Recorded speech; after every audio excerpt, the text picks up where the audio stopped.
someone wrote to Miss Manners saying they asked their friend's new partner to slow down while driving and obey the speed limits. Let's just say this new partner didn't really take that suggestion very well. So, but do we think this person was right to speak up? What do we think? This actually happened to me, and this was, I just said I don't want to swear on TV, and I wish I could swear. I'd be like that person.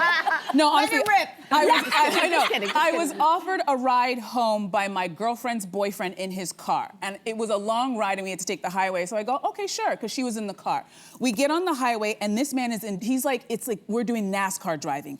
He's in and out. His foot is so heavy on the gas, and I'm terrified. He's Doing the through weaving. traffic. He's on people's bumpers, everything. No. And I kept my mouth shut, hoping that she would say something, because she knew we were terrified. We were screaming in the back of the car, and he thought it was entertaining. Finally, when I got tired of waiting and I thought about, I value my life, I told him to pull off of this highway and let me out, because you're putting my life in danger, and this is not what I signed up for. It's not funny. I think that if you feel like your life is in danger and you're in someone's car and they're not listening to you and you're like, slow down. Tuck and roll. Oh, no, honey, How would I go? I wouldn't have survived. I wouldn't have survived that tuck and roll. I would not have survived. So I say, you know what, if you don't, listen to your gut. If you're in a car and you feel unsafe, be like, no, say no, no. something. Pull over, I'll Say take it. the bus. I want to ride in one piece. So no, I wouldn't keep, My father has great sayings, as we know, you know, Frankisms, and I was not allowed to drive with anybody else in the car until I was in my early 20s, ever.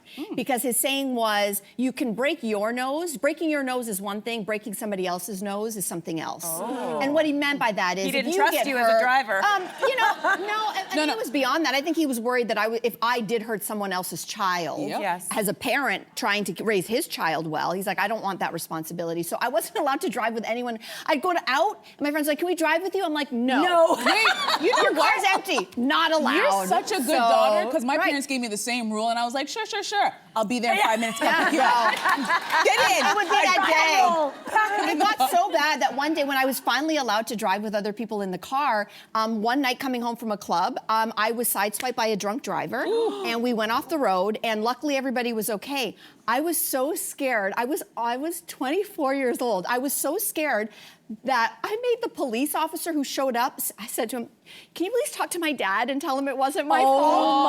Because I had one friend in the car, and I wasn't that, okay, as long as I was okay, he wanted to make sure we're okay, but I knew his first question was, would anybody else be in the car with you? And I made the officer tell him it wasn't her fault, sir, so everything was okay. Oh my God. Yeah. Don't you feel like this woman, maybe she just approached the situation in the wrong way by telling him, the guy who was doing the careless driving, the speeding, he sounds like he was a real knucklehead. Like he pulled a pouty after, like, I'm not going to talk to you for the rest of the trip then, and I'm going to go the speed limit. I feel like there's a way to deal with knuckleheads, you know? Well, how would you go? I would have been like, oh my God, I'm such a damsel in distress, and I'm so scared. I'm so tiny, and I would have been like, Joey, you're such a fast driver. You're so strong. Ridiculous. But I'm so tiny and scared. Can you slow down just for me? And you think that he would have been like, don't you worry, sweetheart, I'll slow down for you. Ma'am. And then It's all about the approach. That's how you deal with it.